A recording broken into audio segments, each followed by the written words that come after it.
காலவரையற்ற வேலைநிறுத்த போராட்டம் தொடரும் என்று தென்னிந்திய லாரி உரிமையாளர்கள் சங்கத்தின் கூட்டமைப்பினர் அறிவித்திருக்கிறார்கள். சேலத்தில் நடைபெற்ற அவர்களுடைய ஆலோசனைக் கூட்டத்தில் லாரிகளுக்கு வேக கட்டுப்பாட்டு கருவி பொருத்த வேண்டும் என்பதை தற்காலிகமாக நிறுத்த வேண்டும், வட்டார போக்குவரத்து அலுவலகங்களில் வாகன பதிவு போன்றவற்றுக்கான கட்டண உயர்வை திரும்ப பெற வேண்டும், வாட் வரியை குறைக்க வேண்டும் என்பன உள்ளிட்ட 3 கோரிக்கைகளை தமிழக அரசு ஏற்றுக்கொள்ள வேண்டும் என்று வலியுறுத்தப்பட்டது. திங்கட்கிழமை முதல் அனைத்து வகையான டேங்கர் லாரிகளும் வேலைநிறுத்தத்தில் பங்கேற்கும் என்றும் அறிவிக்கப்பட்டுள்ளது.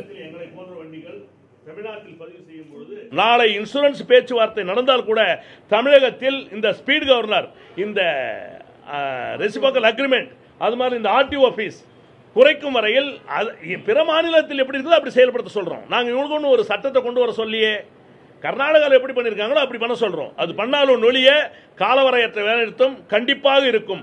அனைத்து மாநிலங்களில் தீர்ந்தால் கூட தமிழகத்தில் இந்த ஸ்பீட் கவர்னர் பிரச்சனை, இந்த ஃபீஸ் பிரச்சனை தீர்க்கலன்னா கண்டிப்பா எங்க சவுத் ஜோன்ல காலவரையற்ற வேலைநிறுத்தம் கண்டிப்பாக இருக்கும்.